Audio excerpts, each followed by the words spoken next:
I'm Ari, here with Rachel, and we're your hosts for the Merry Writer podcast. This week, we're on episode 245, and we're asking, should authors read reviews of their books? Before we start, if you're enjoying the show, consider checking out our coffee page. You can follow the page for free, as we have plenty of goodies for all. If you're feeling generous, a one-off donation will give you access to a few more treats, or you can even become a Merry Writer for just $2 a month. For this, you get access to all the items in our shop, including exclusive goodies, as well as access to bonus episodes. All of this while helping support our podcast, which we truly appreciate. If that's not your style, but you still enjoy our podcast, then do please subscribe wherever you're listening if you haven't already, and consider dropping us a like on YouTube. Thank you. Okay, I think the basic answer is it depends on your reads. That would be my personal answer. If you're reading reviews to get feedback on your book, well, you could, but you've got to remember that you don't know these readers, and you don't know if they are your specific target audience, or someone who doesn't normally read that sort of thing, and thus the reviews might not be as useful as you think. Also, you have beta readers and critique partners and editors for feedback. Those are where you get feedback. If you're looking for feedback during reviews, it's a little late.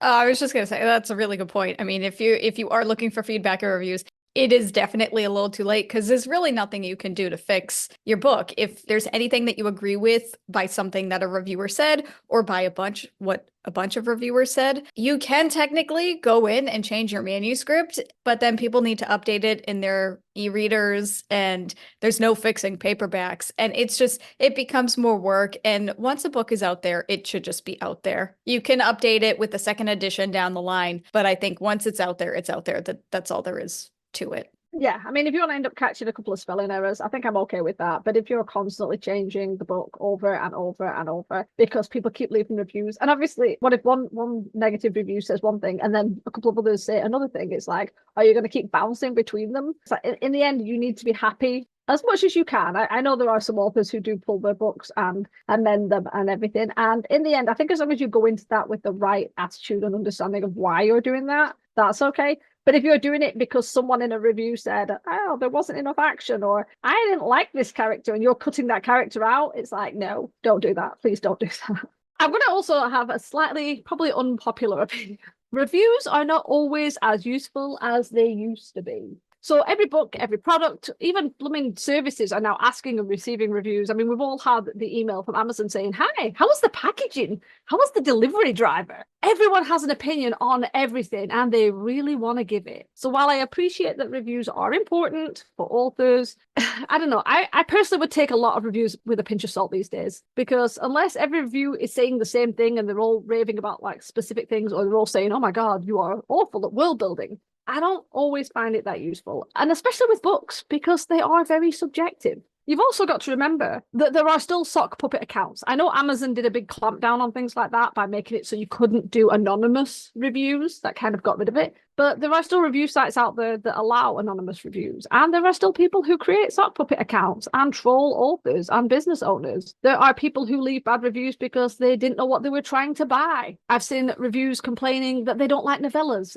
and that they knew the book they were buying was a novella. They bought it and read it anyway, and then left a less than stellar review. It's just frustrating. I've seen book reviews complaining about a lack of spice in book that didn't even have romance plots or subplots, and that was really clear in the blurb. And let's not mention the fact that there are people who see books that have been super hyped up, and then they read them and find them underwhelming. And I get it. I've read books like that. I've seen movies like that. And when there's so much hype and then you read them or you watch them, it's just like, but remember, you can't please everyone, and it is frustrating.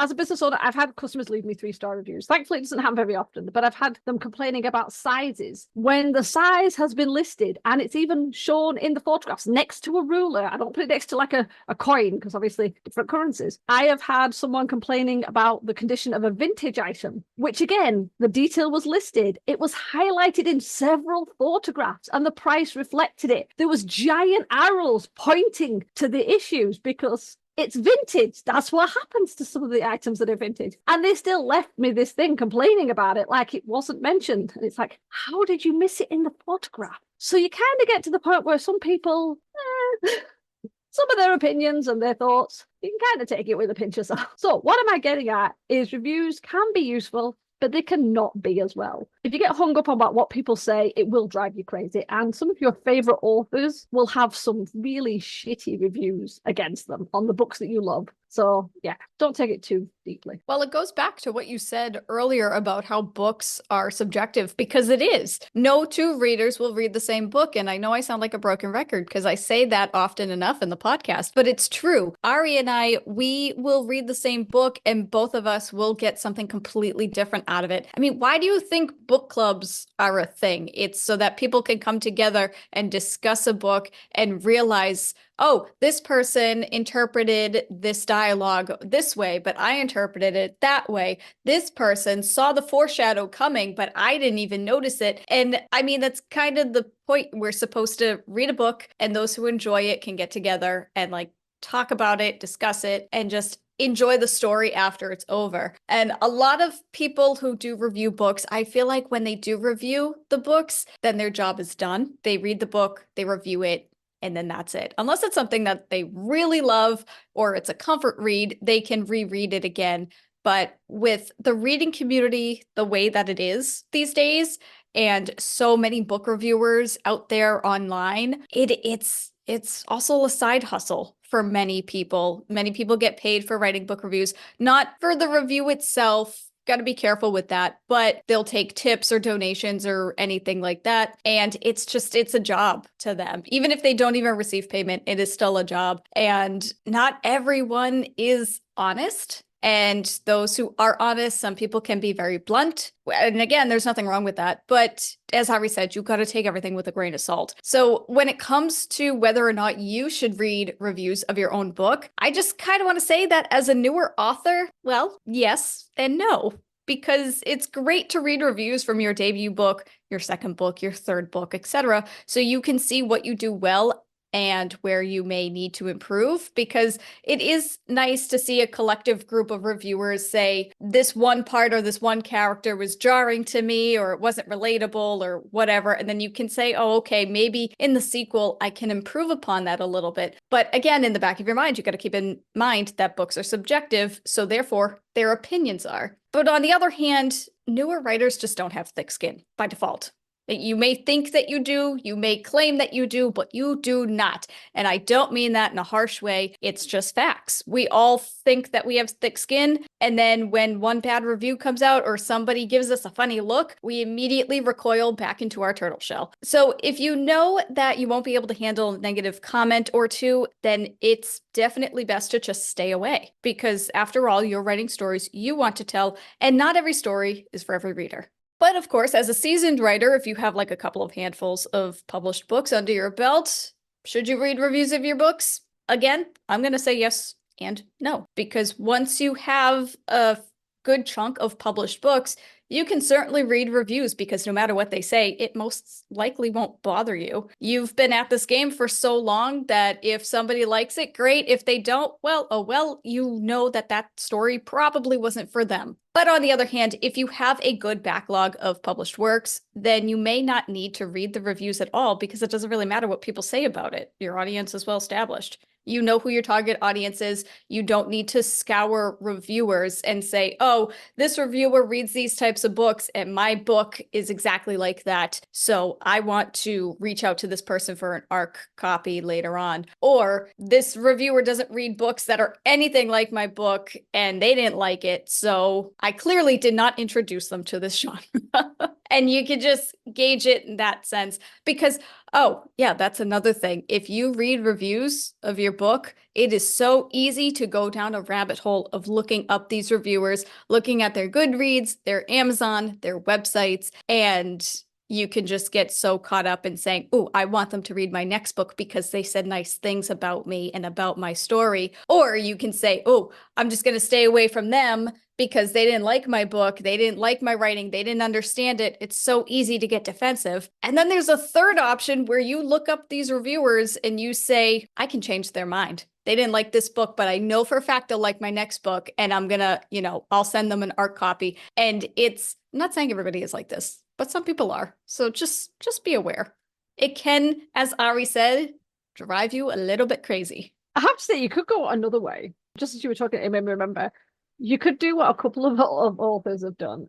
The one I always remember the most is Ian Banks, who wrote The Wasp Factory. Now, I read that years ago, and I think it was that book. But in the front matter, you know, like sometimes they put like praise for, and they'll talk about what other books they put out. And every single page of the praise was all the negative reviews he'd got. That's what he put there. And actress Tina Fey, when she brought her book out, I can't remember which one it was. If you look at the back of hers, I've just got it up, it says, praise for Tina Fey. You'd be pretty if you lost weight, college boyfriend. Tina Fey is ugly, pear-shaped, and overrated troll. The internet. So they took the negative stuff and they ran with it. They put it on the back, they put it in the book. And as weird as it is, it can work. Obviously, it can still hurt a lot. You have to be able to take it. But hey, as I said, I always remember that reading The Wasp Factory and just like 3 pages of just really vitriol reviews that he put in the front, and it didn't stop me from reading the book. It was a little intense. It's not a book that everyone would enjoy.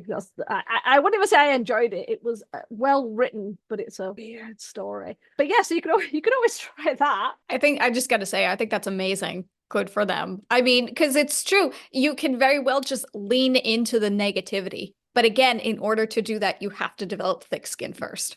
Yeah, I think it's one of those. It's like if you're that strong and you can just own it, you can just walk through it. It's like, yeah, great, absolutely great. And obviously, if you're a bigger author, it probably works better than someone no one's heard of. But personally, I would get someone you trust to read your reviews. And if there is anything useful, like really useful, like Rachel said, if everybody's saying the same thing, like this character sucks or they're really two-dimensional, that might be something you want to look at in the sequel or in another story you write. You know, you might want to think about working on that, not constantly amending the current book. But I would also recommend taking screenshots of the best reviews as a pick-me-up. When the anthology came out, From Ashes to Magic, that my first short story was in, I had my partner read the reviews because obviously it was an anthology, so there was lots of other people's writing as well. And I was not strong enough to even try because it was the first time I'd actually put something out there like that. And I knew some of the other authors and they are way better than I am. And I was like, ugh. And I got some really nice, like some of the reviews actually mentioned my story by name or marked me like, you know, I think it's the 9th story or something. And it was really good. And it made me feel a lot better. And it annoys me because a few of those people who were on Goodreads obviously closed their account or deleted their thing. And or at least the one of them, which was a really good review, has gone. And it's like, no.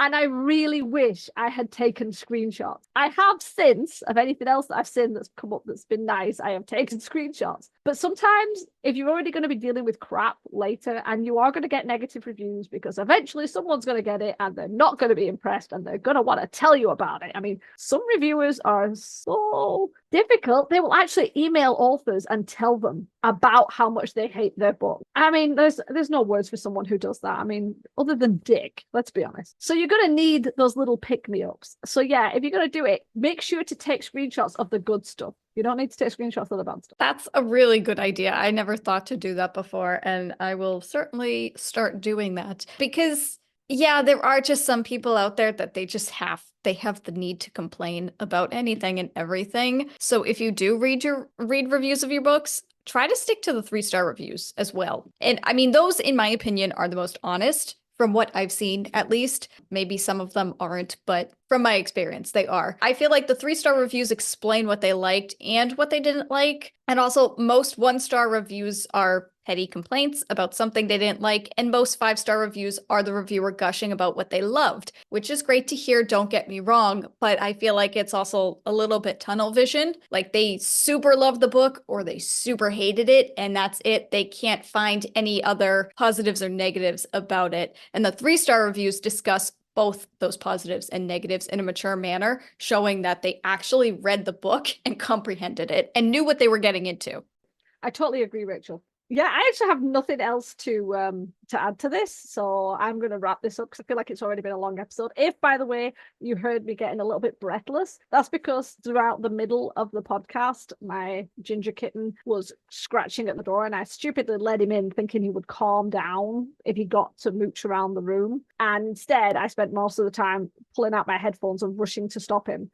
It was hilarious. Okay.